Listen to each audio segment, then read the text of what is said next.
Ilipat ang rehistro. Jiang Yue, nandito si Mr. Gu at marami pang tao. Huwag kang magsalita ng kalokohan.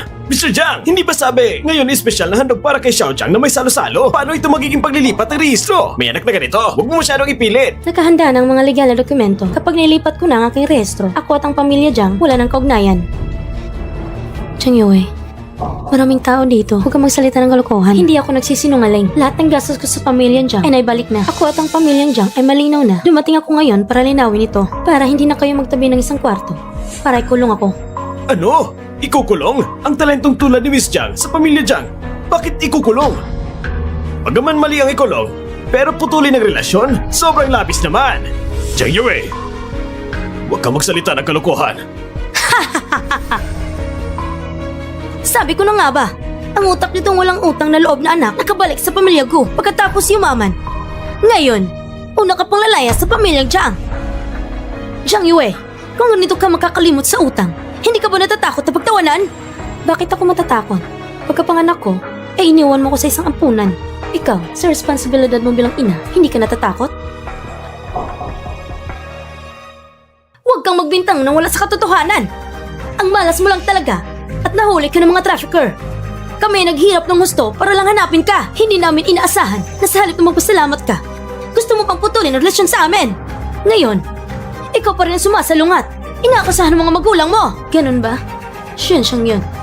Ikaw talaga, hindi ka natuto, walang awa. Tignan niyo itong lahat.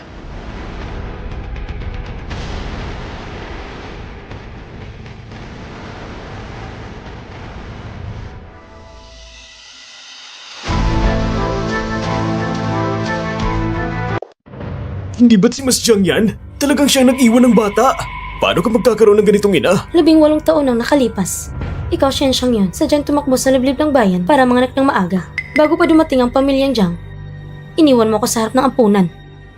Ano? Ma, ipaliwanag mo to!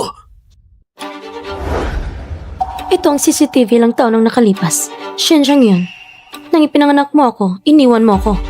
Pag-uwi ko, pinaharapan mo pa ako. Nung makasahan ako ni Jiang Xie at Jiang Xian, hindi mo ba alam?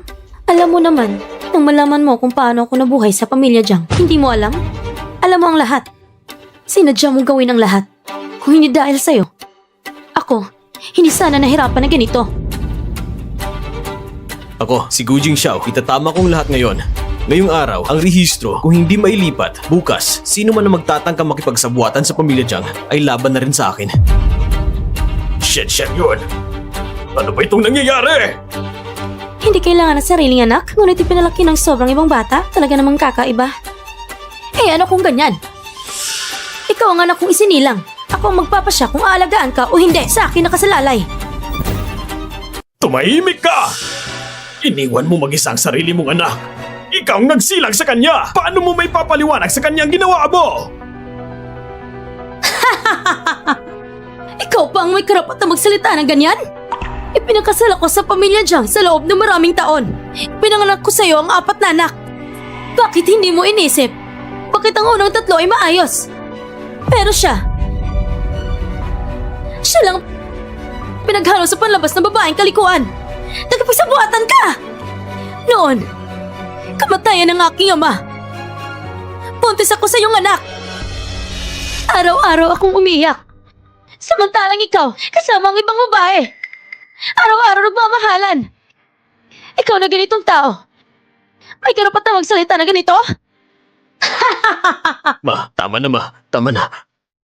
Bakit hindi ko sasabihin? Jiang Yue, galit talaga ako sa'yo. Hindi lang galit. Galit ako sa inyong pamilya, Jiang! Jiang Yue, gusto ko lang magiganti sa'yo. Sadyang ginawa kong ampunin si Xian. At sadyang itinapon ng anak mong tunay.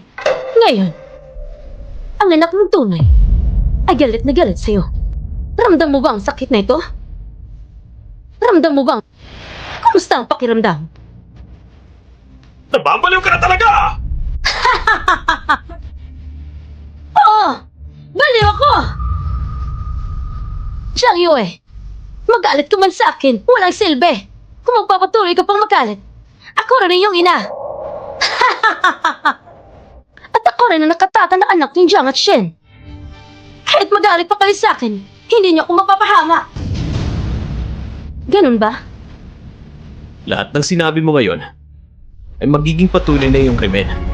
Mrs. Jiang, ipaliwanag niyo na lang sa pulis kung paano niyo inibano na ang sarili niyong anak. Ma! Anong ginagawa niyo? Lumayo kayo! Lumayo kayo! Ma! Anong gagawin niyo sa mama ko? Ma! Ma!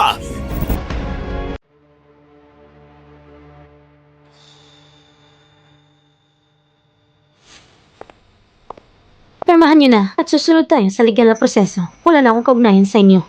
Higit pa rito. Kung hindi niyo pipirmahan, hindi ko masisiguro kung sa susunod, hahawakan ko ang negosyo ng Jiang. Ikaw, ako ang ama mo. Tandaan mo! Mula sa panawagan mo sa akin na pinabayaang hindi pansinin, parang katulad mo sila. Hindi na kayo kabilang sa pamilya ko! Pirmahan niyo na.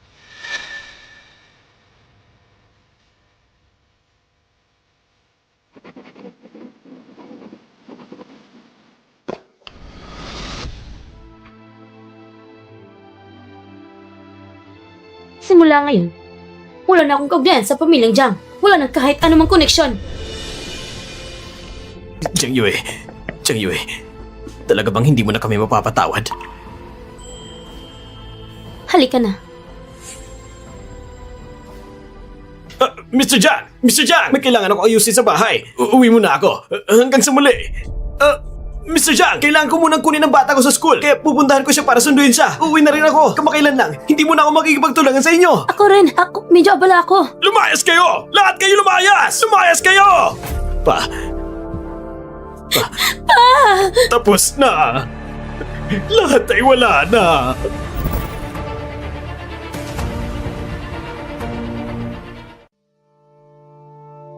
Pa, ano nang gagawin natin ngayon? Ano? Nanginapin niyo si Jiang Yue. Bakit hindi niyo naiisip ito noon? Lahat ay nasira na. Pa, kumalma ka muna. May kontrata tayo.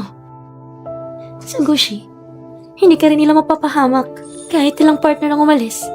Pero kayang patakbuhin pa rin kumpanya. May paraan pa rin. Baka kapag pinatawad tayo ni Jiang Yue, magiging maayos ang lahat. Magpapatawad? Ate, huwag kang mangarap. Tingnan mo ang itsura niya. Pinipilit tayo mapunta sa bangin. Hindi niya tayo patatawarin. Sinyan, tatanungin kita. Kanina sa kalawang palapag, talaga bang itinulak ka ni Jiang Yue? Ate, pinagdudahan mo ba ako? Hindi kita pinagdududahan. Si Jiang Yue sa pamilya na ito ay wala man lang pagmamahal. Hindi siya pwedeng gumawa ng ganyang bagay sa'yo. Ano ba talagang ginawa mo? Ano pa bang magagawa ko? Ate, mga kuya, hindi kayo pinapatawad ng Jiang Yue. Kasi niyo rin ako papalis. Ako rin ang kapatid niyo. Sige na ate. Tapos ng lahat. Masyado nang huli para magsalita ngayon. Kuya, ano bang ibig mong sabihin? Pinagdudahan mo rin ako? Hindi iyon pagdududa, Sinyen. Tignan mo ang CCTV sa corridor sa ikalawang palapag.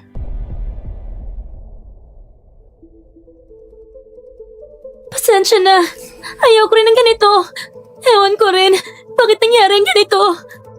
Ang gusto ko lang na kung hindi siya sobrang galing ni ate, baka hindi siya alis sa Jiang. Gusto ko lang mapanatili ang kapayapaan sa pamilya. Ako, hindi ko talaga siya sadyang itinulak. Sinyen, talaga bang ikaw yon? Ikaw? Bakit naman? Itinulak mo siya! Ngayon, napahamak na ang Jiang family dahil sa'yo! Ikaw na abala! Pa! Bakit mo ko hindi man lang sinata dati? Sige na pa. Dahil nangyari na ang lahat, wala na ring silbi kung sisihin pa natin siya. Ang importante ngayon ay paano ayusin ang susunod na problema. May iba pa ba kayong paraan? Ha? Humingi kayo kay Jiang Yue. Kahit ano pang hiling niya, papayag tayo! Papayag tayo! Mula ngayon, ikaw ay magkakaroon na ng sariling account. Salamat, Mr. Gu, sa tulong mo. Ang sabi ko, huwag mo na akong tawagin sa ganyang pangalan. Kung ganun, tatawagin kitang Xiao Xiao? Ngayon, hindi tama ang lahat. Baka mas mabuti kung tawagin kita sa dati mong pangalan. Ciao. Sige. Kung ganun, Ayue, pwede ba kitang pasalamatan sa isang pagkain dahil sa performance ko ngayon? Pagkakainin mo ko bilang pasasalamat? Tara ba? Sige.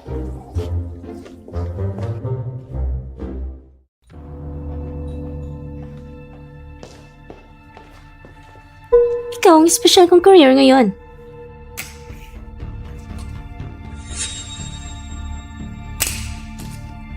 Kailangan mo lang kunin ng isang bagay para sa akin. Ano? Ang project report na kasalukuyang pinag-aaralan ni Chang Yue. Ito'y mataas na lihim. Kung mahuli, pwede ko makulong na matagal. 5 milyong piso kapag nakuha mo ito. Agad kitang ipapadala sa ibang bansa. Wala makakakita sa'yo doon. Wala ni isa. Ito, 6 na milyon. At may dagdag na 1 milyon bilang down payment. sige.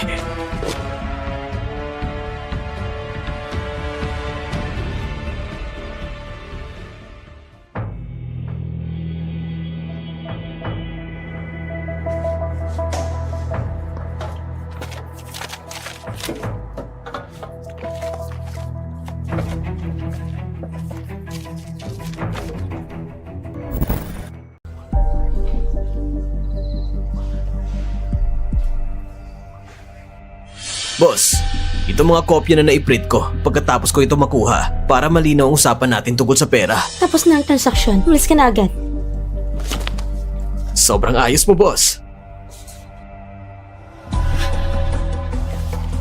Chang Yue, ang kahihiyan na ginawa mo sa akin. Pabayaran mo na sobra.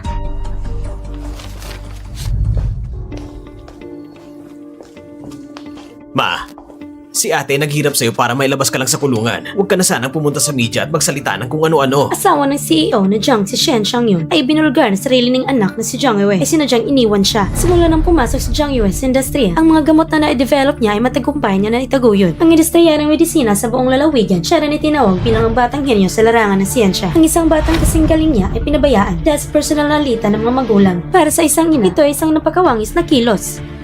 Lumayo kayo! Lumayo Ano ginagawa niyo yung mama ko? Ma!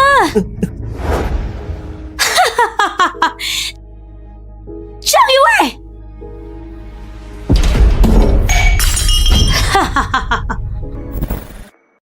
Umupo ka, Ma.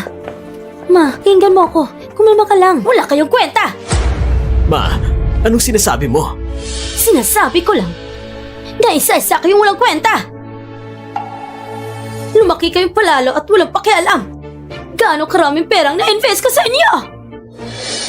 Hindi nyo kaya tapatan si Jiang Yue. Karapat-dapat pa siya! Ma, huwag mo nang sabihin yan. Si Jiang Yue ay bahagi rin ng pamilya natin. Nakakita ka na ba ng anak na naglagay sa sariling ina sa bilangguan? Hindi ko siya pamilya. Kapag nakikita ko siya, naalala ko si Jiang Yue at ang kanyang pangit na mukha nung niloko niya ako.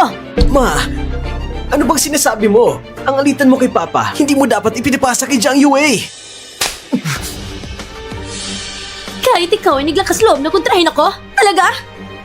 Susunod, balak mong pantularan si Jiang Yue? At patuloy na ugnayan natin at lisanin ang bahay? Ma, kumalma ka muna. Huwag mo nang hayangang po at patuloy pang lumaki. Mga anak mo kaming lahat.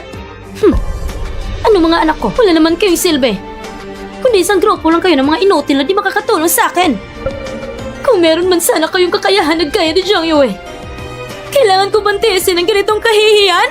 Ma, Tumahimik ka! Sa inyong lahat, ikaw ang pinaka nagpapadisappoint sa akin! Pareha kayong nag-aaral ni Jiang Yue ng siyensya at pananaliksik.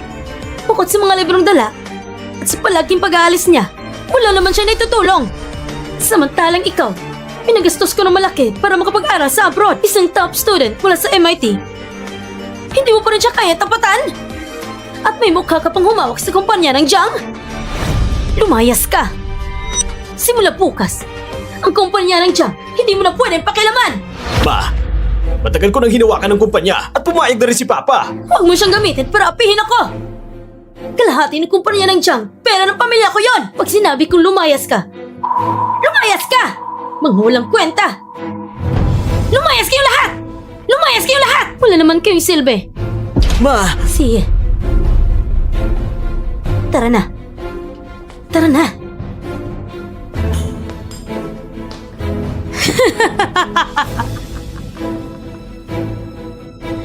Jiang Yue, talaga palang maliit ang tingin ko sa'yo.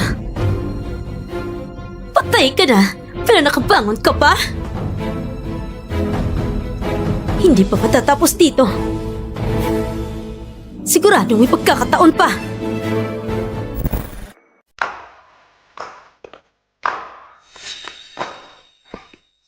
Ano yung hawak mo?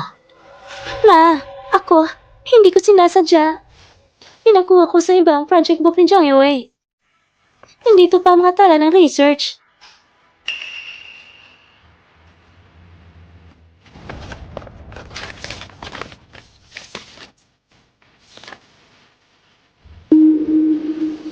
Mabait na bata. Ikaw ang tunay na pinagmamalaki ko. Ito ang pinakamainam na pagkakataon para patalsikin sa Jiang Yue. Hindi ka pinapabura ng walang dahilan. Simula ngayon, ang Jiang's Pharma ay sa'yo na. Ma, ikaw ang anak na pinili ko mismo. Kailangan mo higitan si Jiang Yue.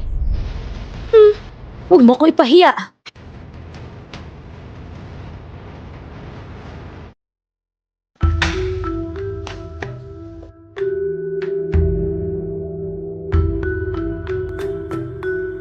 Nahuli ng isda, maaaring ilunsad ng bagong gamot sa cancer sa tiyan.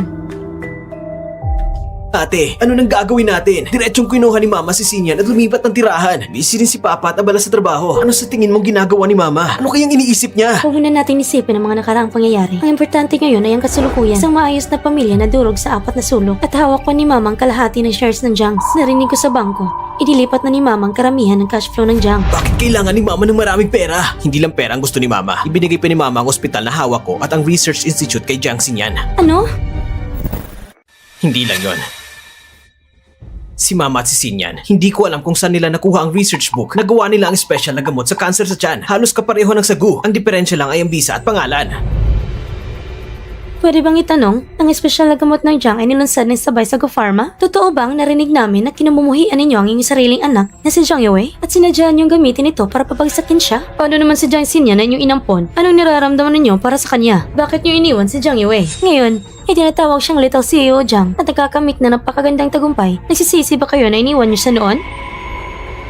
Salamat sa inyong mainit na pagtanggap. Gusto kong ituon niyo ang pansin sa produktong inululunsad ngayon at sa aking anak na babae na si Jiang Xinyan.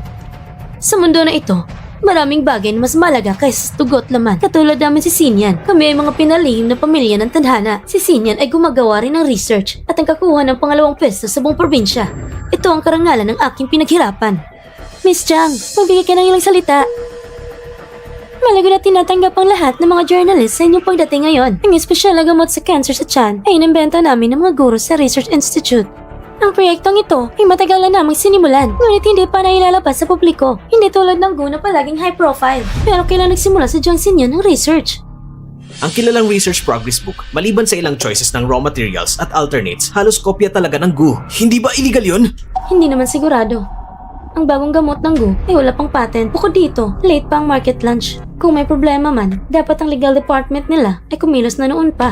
Kahit pinalayas ako ni Mama sa lab, alam ko pa rin na ang research book na ito ay dinala ni Jiang Xinyan mula sa labas. Bukod kay Jiang Yue, hindi ko alam kung sino may ganitong kakayahan. Kuya, ang ibig mong sabihin, ninakaw ito ni Mama? Nawala na talaga ang bait niya. Hanggang ngayon, ang ating espesyal na gamot sa merkado ay kumikita ng mahigit 3 milyon kada araw. Dahil sa mataas ang kalidad ng gamot, malinaw ang epekto. Kahit bagyang mas mababa ang bisa kumpara sa produkto ng Go Group, mas pinipili ito ng mga pasyente. Sige, magbigay alam sa planta. Siguraduhin makasabay ang production line. May naisip pang R&D department kung paano papabuti ang bisa ng gamot? Miss Jiang, ang research book na ipinadala mo ay kopya lang, hindi original. Kaya naman ilang bahagi ng experiment progress ay hindi nakuhanan. Kahit gaano pa namin pagsikapan ang R&D department, ito lang ang naabot namin. Anong ginagawa niyo dyan? Mag-isip kayo ng mabilis. Ang experiment progress, kulang lang ng ilang hakbang para mabantayan ang bisa ng gamot ng Go. Shit, Jiang Yun. Kailan ka nga ba nagkaroon ng kapangyarihan dito sa kumpanya? Nangas kang gamitin ang pondo at ipalabas ang bagong gamot ng walang pahintulot. Mr. Jiang, mag-ingat ka sinasabi mo. Ang ginawa ko ay suportado ng board of directors. Mr. Chang, matapos suriin ng board ang project agreement, nagkasundo silang ipatupad ito. Simula na makipagtunggali sa atin ang Go, maraming partners ang huminto sa pakikipagtulungan. Kung hindi dahil sa proyekto ng CEO Shen, maaari nang huminto ang cash flow ng Jiang's. Anong tawag niyo sa kanya? CEO Shen? Jiang Go eh! Huwag mong kalimutan, nakalahati ng shares ng Jiang ay pag-aari ng pamilya ko. Napakawalang hiya mo talaga! Ang Go Group ay talaga namang leader sa industriya. At pinapansin mo sila ng harapan, ayos lang. Pero paulit-ulit mo pang ginagawa parehong produkto. Na-offend mo ang lahat. Sa tingin ko, ang Jiang maaari nang masira dahil sa'yo. Pero mas mabuti pa rin kaysa masira sa kamay ng isang mahina at walang kwentang tao. Ikaw! Mr. Zhang! Mr. Zhang! Mr. Zhang! Sisiwan. Nababaliw ng ina mo. Nakikipagtunggali na siya sa Go Group. Tsak nakatapusan na talaga ito. Tanging si Jiang Yue lang ang makakapagligtas sa sitwasyon. Bilisan niyo, tumingi kayo ng tulong kay Jiang Yue. Pa, wala na. Si Jiang Yue ngayon ay hindi na makakatulong sa atin. Galit pa rin ba siya sa atin? Sabihin mo sa kanya na kung handa siyang bumalik at tumulong, ano man ang hiling niya ay papayagan ko.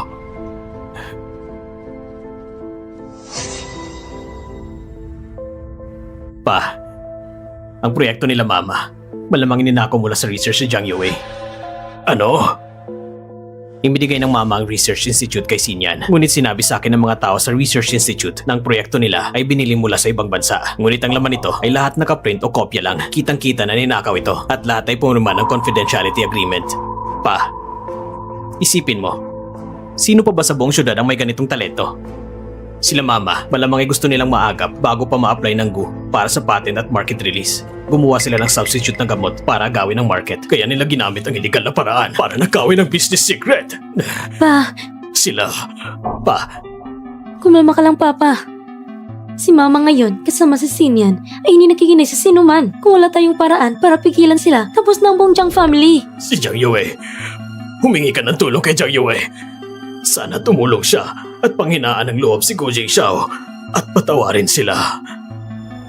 Wala nang magagawa pa. Si Jiang Yue ngayon, hindi na kami nakikita. Ang exchange meeting ay sa makalawa na. Siguradong pupunta si Jiang Yue. Kaya nung humingi ng tulong kay Jiang Yue, kumbisihin si Xinyan na humingi ng tawad kasama si Mama. Sige, naiintindihan ko po. Ang exchange meeting. Si Yuan, alagaan mo si Papa. Sige ate.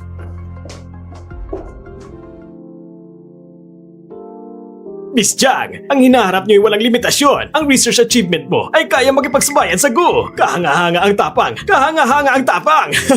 Miss Jiang, pati na rin ang kapatid mo. Bawat isa'y matalino kaysa sa isa't isa. Ang espesyal na gamot ni Miss Jiang sa merkado ay mas tinatangkilik kaysa sa Go. Sa susunod na investment, isama mo ako ha. Sige, ayos lang.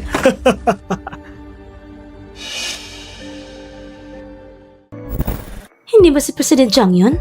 Ang tagal na nating hindi nakita. Narinig ko, ang bagong gamot na na-release kamakailan ay medyo ordinary lang ang resulta. Kung ganito lang mangyayari, hindi ko alam kung mapapanatili pa ang research institute mo. Ate, huwag kang mag-alala. Sama-sama tayo, iisang pamilya. Kahit hindi kayanin ng Go, pwede pa rin babalik sa Jiang family. Sa ilalim ng aking pamumuno, kakaunti lang ang kulang ng researchers. Si Jiang Yue sa Go, kaya ba niyong manatili doon? Hindi niyo na kailangan mag-alala. Ngayon, sinasabi ko ito. Ano man ang gusto ni Jiang Yue, ang buong Gu ay pwede niyang pamunuan. Mr. Gu, sinasabi mo na bang nararamdaman mo sa kanya? Ang Gu market value na ito, daan-daang bilyon. Ang swerte naman ng President Jiang. Ang tingin ko dito, ano bang halaga ng patent na ito? Ang Jiang family, ang lakas ng loob na magyabang. Jiang Yue, huwag masyadong magyabang. Si Mama ay nakipag-ayos na sa Shen family sa Beijing at nagpapaalam na susuportahan nila ako ng buong buo. At ikaw, ay tinapon na mag-isa. Kung ganun, dapat pa akong matakot ngayon? Jiang Yue, hindi mo na kailangan magpasaring dito. Si Mr. Go ngayon ay gusto ka. Kaya sinong makakaalam sa hinaharap? Kapag nakasal ka sa kanya, bali-bali ka rin. Madali kang maiwan. Mrs. Jiang, huwag mong maliin ang sitwasyon. Si Jiang Yue, naabot ang kinaroroonan niya hindi dahil sa akin. Ako, si Gu Jingzhao, ay pilit na nakadikit sa kanya sa buong buhay ko. Lahat ng hirap ko, hindi man lang nakakuha ng titulo o karangalan. Kung patuloy kang magsabi ng kalokohan at palayasin ang babaeng nais ko, ipapasa ko sa iyo ang aking paninindigan. Mr. Gu, walang intensyon ng aking ina na insultuhin ka. Ako nang humihingi ng paumanhin sa kanya para sa'yo. Si Jiang Xinyan ay hindi mabuting tao. At ang iyong Jiang family, ganun din. Mga panauhin! Sa exchange meeting na ito, ang pinaka-exceptional na kumpanya ay ang Jiang Pharmaceuticals. Ayon sa market research, sa quarter na ito, ang Jiang Pharmaceuticals dahil sa kanilang bagong espesyal na gamot ay nagtaas ng 3% ang stock ng kumpanya. Ang kita mula sa gamot ay nalampasan ang Gu Pharmaceuticals. Diyos ko, nalampasan ang Gu Pharmaceuticals. Maraming taon nang walang nakakagawa nito. Ngayon, sa buong High City, babaguhin ang laro. Ang exceptional na kumpanya ay mga kuha ng pinakamaraming investment. Hindi natin alam na baka kaya niya talagang ma-develop ang Jiang Pharmaceuticals bilang ikalawang Gu. Hello sa lahat! Ako ang kinatawan ng Jiang Pharmaceuticals, si Jiang Xinyan. Ang research institute na pinamumunuan ko ay nakabuo ng bagong anti-cancer special drug gamit ang pinakabagong teknolohiya, mabilis ang epekto, mababang presyo. Para sa mga pasyente, ito ay isang biyaya sa gitna ng kawalan. Sa kasalukuyan, ang kita sa merkado ay lumampas na ng 10 milyon. Inaanyahan ko ang lahat na mamuhunan at sumali sa amin. Nakikita mo ba, Jiang Yue? Kahit sa larangan na pinakamagaling ka ng pananaliksik, naiiwan pa rin kita sa likod. Minsan, naiisip ko, ikaw sa Shen Xiang yun, ang tunay na mag-ina. Magkatulad talaga ang mga pangit na kilos nyo. Halos kapareho. Jiang Yue, ano man ang pakikipagtalo mo rito? Walang silbi. Sa negosyo, ang mahalaga ay resulta. Manalo o matalo. Ang panalo, panalo. Ang talo, talo. Ngayon, ikaw ang natalo. Si Mr. Goy matalinong tao. Sigurado ako na alam mo na ngayon kung sino ang mas may malaking halaga. Oh, ibig sabihin nito, binibigyan niyo pa ako ng isa pang pagkakataon? Mr. Gu, kung tatanggalin mo si Jiang Yue sa Gu Pharmaceuticals at bawiin lahat ng kanyang pribilehiyo, pag-iisipan ko ang pagkikipagtulungan sa inyong kumpanya. Pagsasama ng malakas, siguradong panalo. Mr. Gu, matalino kang tao. Dapat alam mo kung paano pumili. Sino kayang pipiliin ni Mr. Gu? Bagamat napakatalino ni President Jiang, ngunit sa ngayon, si Miss Jiang ay mas promising. Kung ako si Mr. Gu, pipiliin ko si Miss Jiang. Ang espesyal na gamot na ito ay hindi pa nailabas sa merkado. Kapag lumabas na, ang kita nito ay tsak na dadami ang marami. Ang babae, nandyan lang yan sa paligid. Bihira lang ang mga henyo. Sinen, masaya kami sa iyong mga nagawa.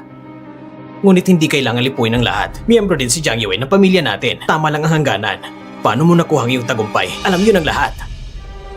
Kuya, noon, lagi mo sinasabi na si Jiang Yue ay hindi kasing galing natin. Ngayon, bakit ka napapanggap kang mabuti? Si Mama na nagsabi na ang tanging bata na pinagyayaman ng Jiang at Shen ay ako lang.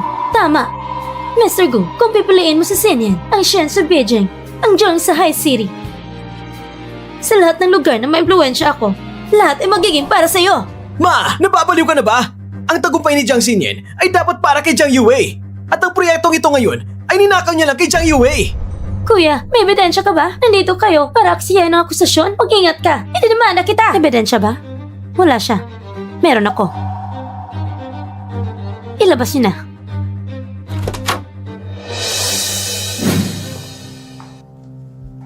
Ma, paano kung madiscover tayo? Anong gagawin natin? Sa merkado, merong milyong-milyong katulad na gamot. Basta manindigan tayo, ay hindi natin angkinin.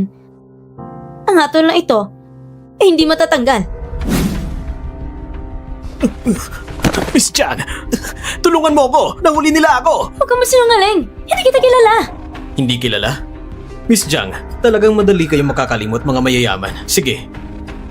Ngayon, sa harap ng lahat, tutulungan ko si Miss Jiang na maalala ang lahat. Ngayon, sa harap ng lahat, tutulungan ko si Miss Jiang na maalala ang lahat.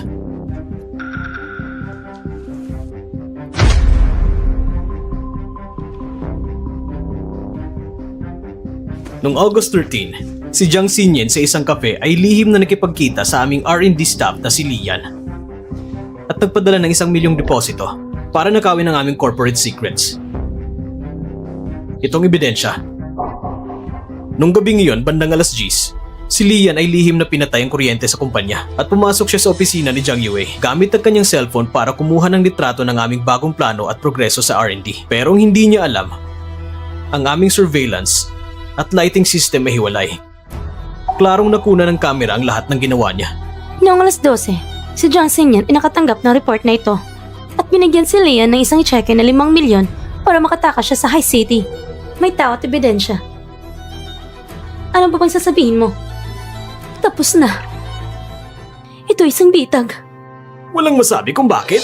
Hindi ko rin narinig dati na si Miss Jiang ay gumawa ng research at bigla na lang may nangyaring malaki. Akala ko, ang pamilya Jiang ay nagkaroon ng biyaya. Akala ko henyo na siya. Magnanakaw lang pala. Ninakaw lang pala. Paano siya magkaroon ng mukha na magyabang kay Xiao Jiang? Nakakahiya. Si Chen Xiang yun, pinababayaan sa sariling henyo na anak na babae at ang ampon pang ginawa niya tagapagmana. Hindi ba parang baliw? Kuya, ate, niloko niya kayong lahat. Isang bata lumaki sa ampunan. Paano niya kayong malampasan ako? Hindi ito posible. Hindi kami naloko. Kayo ni Mama. Na sobrang may pagkiling kay Jiang Yue. Hindi ninyo kailanman kinilalang galing niya. Kaya itong kinalabasan ngayon.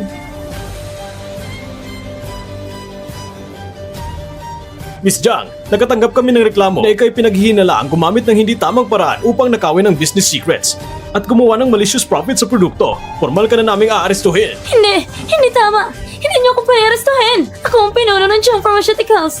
Ako ang bagong between sa Science Research. Hindi pa nila na-apply ng patent. Hindi niyo ako pwede-arestuhin. Sino nagsabi ng proyekto namin ay walang patent? Ikaw, alam mo na maaga pa lang nagkagawin ko ito. Sadyang pinayagan mo kong kumita. Pinanood mo pang lumaki ang kita. Sadyang nilagay mo ko sa pitag.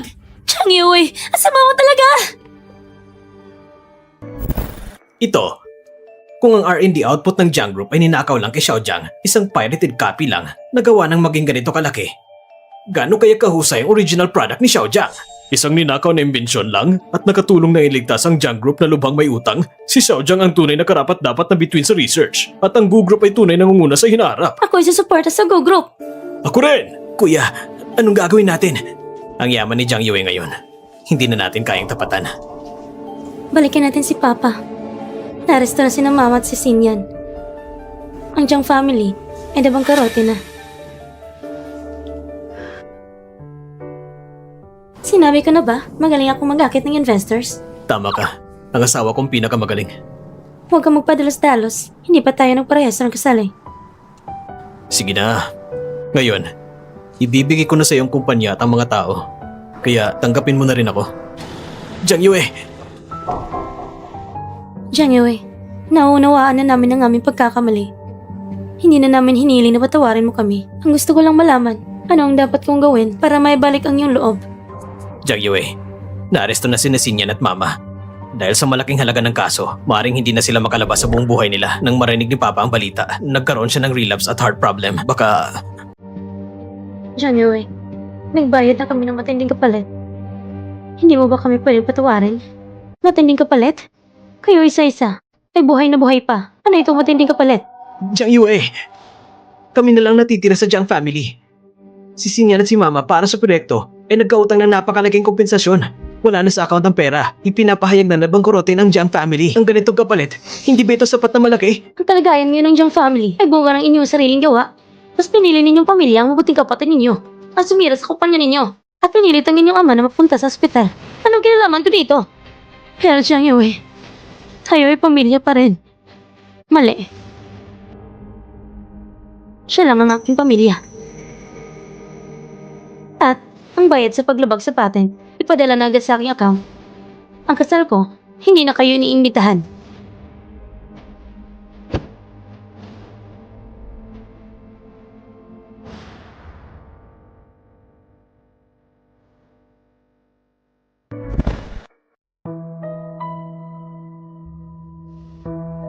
Ma, ayos ka lang ba dyan? Alam ko, galit ka kay Papa. Pumunta siya ngayong umaga. Bago pumanaw, gusto niyang ipaalam sa akin na pasensya na. Nagka-pledge na rin ang aming villa. At ang kumpanya ay nabangkarote. Sabi ni Papa, ang pinakakausap niyang tao sa buhay niya ay ikaw. Bago pumanaw, laging pinabanggit ni Papa ang iyong pangalan. Sabi niya, sa buong buhay niya, pinakakausap niyang dalawang tao. Isa ay si Jiang Yue. At ang isa ay ikaw. Ito, nung ikaw ay pinanganak si Jiang Yue at sinulat na ni Papa ang testamento. At ito rin dayari ng kapatid ko.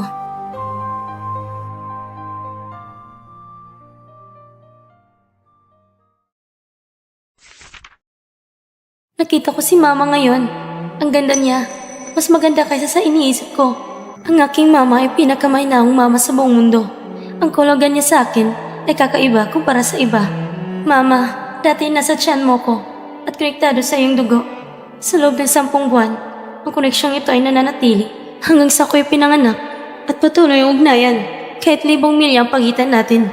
Sa napakaraming tahimik na gabi sa ampunan, nararamdaman ko pa rin ang koneksyong ito na bahagyang umihila sa akin. At araw-araw, gabi-gabi, pinipigilan akong hindi ka mamiss hanggang sa makauwi ako. Ang di nakikitang pwersa ay humihila pa rin. Bawat segundo, gusto ko manatili sa tabi mo. Sa madilim at tahimik na selda, bawat palo na natatanggap ko, hindi masakit. Kaya kong tiisin. Pero, Mama, pwede mo bang mahalin rin ako? Gaya ng pagmamahal mo sa kapatid ko. Hindi ko kailangan ng pinakamamahal ako. Kailangan ko lang mahalin kahit konti, gaya ng ibang miyembro ng pamilya. Gusto ko rin maging iniintindi mo. Ngayong umaga, ang CEO ng Google